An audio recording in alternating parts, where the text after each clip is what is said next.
Alors on parle beaucoup actuellement, ce début d'année 2023, de la réforme des retraites, mais je voudrais revenir sur la question de l'ubérisation.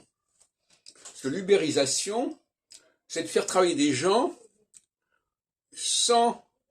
et que c'est eux qui doivent se débrouiller pour leurs indemnités, leurs allocations, leurs retraites, voyez-vous. Et j'avais déjà signalé ce problème-là, l'ubérisation des doctorants, de gens qui passent des années à préparer une thèse de doctorat. Eh bien, ils sont ubérisés, parce qu'en fin de compte, on les paye pas. Il y a parfois des bourses, mais enfin c'est très aléatoire et très ponctuel. On ne les paye pas, et ils font un travail qui est couronné ou pas d'ailleurs, bon, dans le premier cas.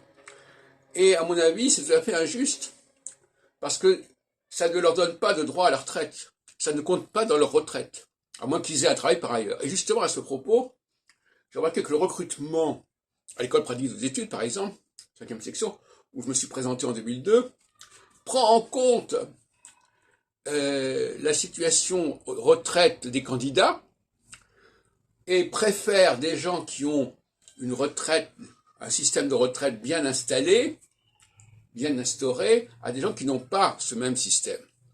Et moi, il me semble que lorsque j'ai été auditionné en 2002, c'est ce point qu'on a mis en avant. On a dit, oui, mais vous comprenez, monsieur Albron, vous n'êtes pas couvert sur ce plan-là, et donc si on vous recrutait, ça coûterait une fortune, etc., parce qu'il faudrait payer, etc.